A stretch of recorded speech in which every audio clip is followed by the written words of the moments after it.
Buongiorno everyone, I hope you're all good and COVID free and ready to take a look at the street artist named Cliffy. I met him maybe a year and a half ago, and what struck me was the level of personality, kindness and energy.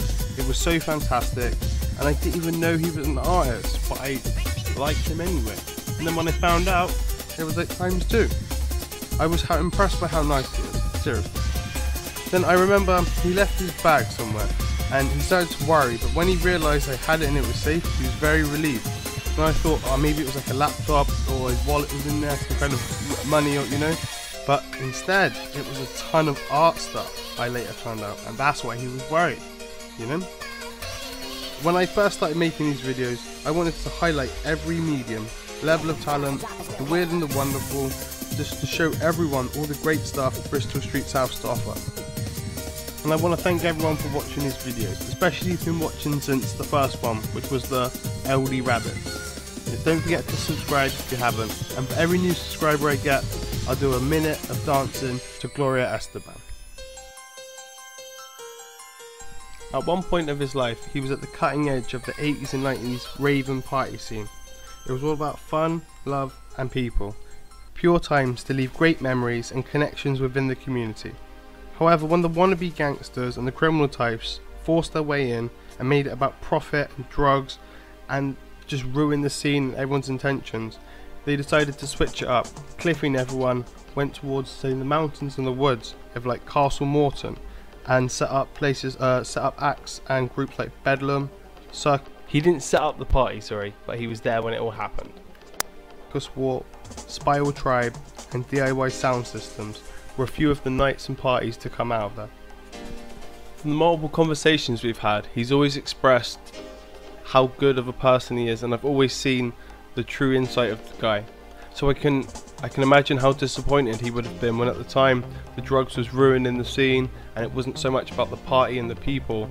And he said he's had countless friends just pass away from what builds up. It starts at a party, turns into addiction and such like that. And it's such a shame, because he said there are some really wonderful people, and when there's a great guy like himself and he just wants it to be about good times and he gets tainted, again, it's such a shame when stuff like that happens. Before the party scene, he enjoyed art at school and he was going to pursue it at A level, but unfortunately he got expelled. The universe clearly had different plans for this soul, and I think it was meant to experience how free life can be, so he can use it as his muse in his art. He appreciates all mediums and forms, anything from children's art to graffiti, landscapes, just to name a few. And when I asked him if he had a message in particular he wanted to put out there, he said to give marginalised people a voice. He's very passionate about making sure everyone's heard and is living fairly. And that is definitely, you can tell, you can tell the character of a person by how much they'll do for someone that doesn't benefit them, or how much someone will give to another person and they won't profit, gain or anything like that. That's how much integrity an individual has. So whether it's a rave of 10,000 people in an illegal setup or just a few people in the bear pit, Cliffy wants to help every single person, no matter the background or anything, and that's truly inspiring.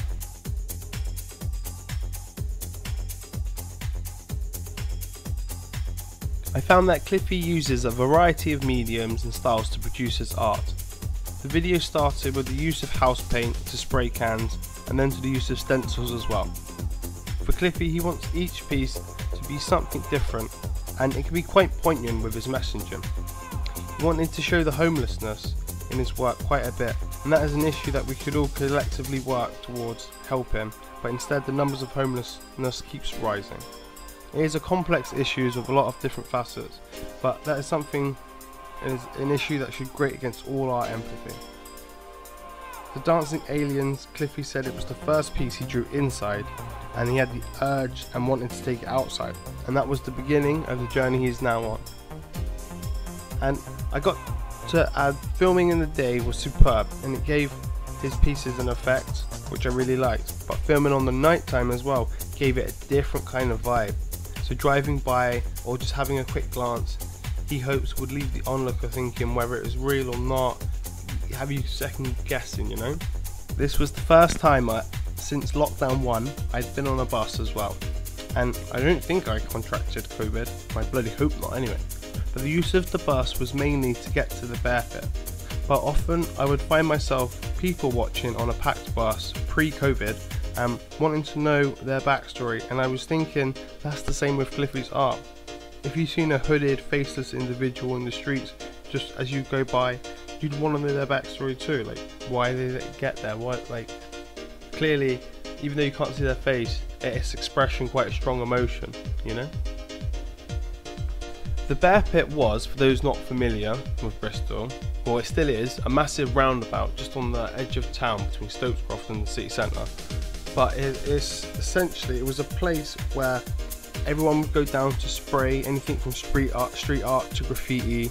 But it would also shelter homelessness people on the nights and days where it's just really wet and horrible and windy, because you've got like 4 tunnels that go onto the road, so you can just go down there, and it was a bit of like a sanctuary for those kind of people, right?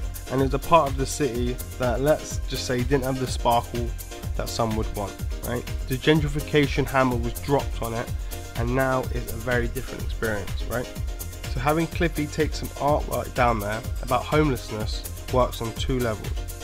Also, there was a massive bear sculpture and it was taken down, and I don't know why the council did that. That was a stupid move. It's really dumb. It was like a part of, like, it was a cultural icon, let's say. It was, yeah. But yeah, so having Cliffy go down there with artwork about homeless, like I was saying, in particular, it works quite well. I was trying to convince him to leave one out, but maybe we can get him to put some other pieces up down there, because I think it works really well.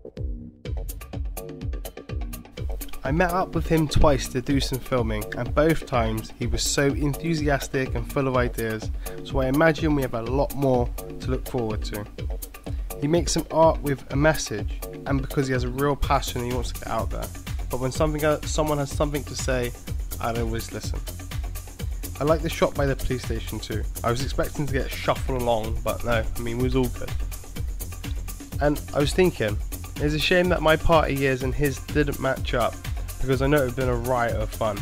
But in the long run, I'm probably happier knowing him now. He's on a great pathway, personally and artistically, and I'm eager to show that.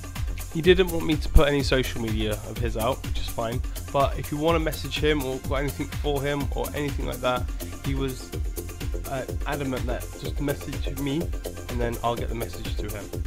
So yeah, I hope you enjoyed the video, guys, and thanks for watching.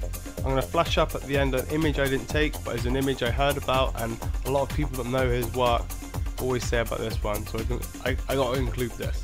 But yeah, GG, guys.